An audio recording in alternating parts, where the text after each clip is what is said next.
გამარჯობათ. Საკუთრულია გამოხვიდე და ისაუბრებ ხუთწლიანი წევრებზე ადამიანის კულტურა განსხვავებული ორგანიზაციის ემოციების გარეშე, იმიტომ რომ ნებისმიერი საქმიანობა, რომელიც უკავშირდება ადამიანის უფლებების დაცვას, ყოველთვის არის ემოციებთან დაკავშირებული. მე ვეცდები, რომ არ ქონდეს პოლიტიკური ტექსტი და ვეცდები, რომ ის უფრო მეტად ემოციურად და ადამიანურად იყოს დატვირთული. რადგან პირველ რიგში მინდა გავიხსენო, ჩემი როგორც პარლამენტის წევრის უფლებამოსილება ცნეს 2013 წლის 17 მაისს. და ეს იყო მძიმედოება.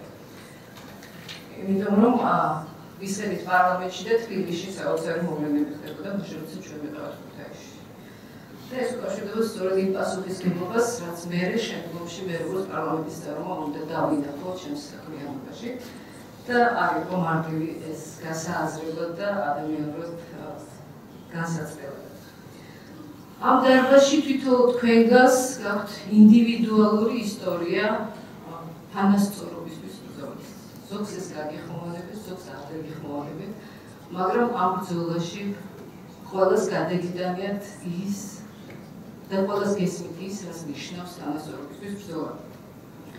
და ვიცით, რომ ყოველი ნაბიჯი, რომელიც უკავშირდება თანასწორობისთვის ბრძოლას, არის მძიმე და რთული, იმიტომ რომ ყოველი კონკრეტული ყველაზე მარტივი შემთხვევაც კი უკავშირდება სტერეოტიპების ნგრევას.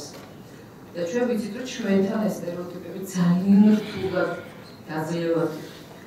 მეორე მძიმე ემოციური, ასე ვთქვათ, პერიოდი პარლამენტში, რა თქმა უნდა, უკავშირდებოდა სწორედ ამ სტერეოტიპების ნგრევის შესახებ კანონმდებლობას, რომელიც ჩვენ მივიღეთ მაინც.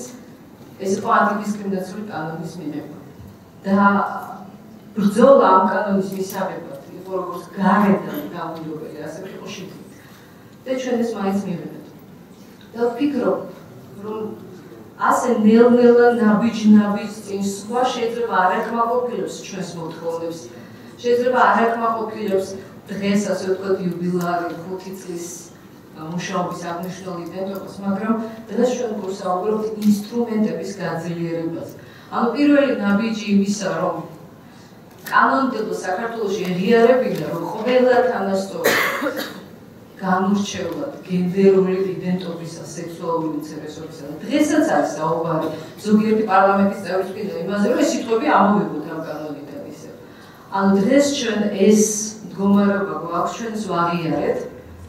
და დღეს ჩვენ უნდა გადავდოთ შემდეგი ნაბიჯი, როდესაც ჩვენ შევხვდით რეალურ ინსტრუმენტებს მათი დაცვისთვის.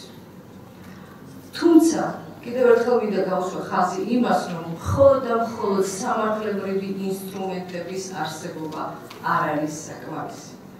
რატომ და გეტყვით. ინდივიდუალურ ბრძოლაში მე პირადად მიგრძნია, რომ არ მელაპარაკებიან როგორც თანასწორს, იმიტომ რომ არ არის. იმიტომ რომ გონიათ, რომ მე ამ საკითხები არ მაინტერესებს, შეიძლება არ მომისმინო, შეიძლება საერთოდაც ვერ გავიგო, კიდევ უფრო შემოწმებული. ამიტომაც ვფიქრობ, რომ მხოლოდ და მხოლოდ სამართლებრივი ცვლილებები არ არის საკმარისი. მე მგონი ჩვენ ერთმანეთს უნდა დავეხმაროთ იმაში, რომ ვიპოვოთ საკუთარ თავში ძალა, ენერგია და სწრაფვა იმისათვის, რომ შევცვალოთ. და დავინახოთ ის, ვისაც ვერ ხედავენ და მე მჯერა, რომ ჩვენ ამას შევძლებთ, იმიტომ რომ არსებობს იდენტობა, იმიტომ რომ არსებობს თითოეული თქვენგანი ამ დარბაზში, თითოეული თქვენგანის მეგობარი, რომელსაც ამისი სჯერა და თუ ვერ გიწამებთ და ვერ ვირწმუნებთ, რომ შევცვლით, ვერაფერსაც ვერ შევცვლით. ამიტომაც მე მჯერა, რომ ჩვენი ქვეყნის დემოკრატიის საფუძველი ნამდვილად არის ადამიანის უფლებები და თანასწორობა. და ჩვენ აუცილებლად მივახცევთ ამ თანასწორობას. დიდი მადლობა.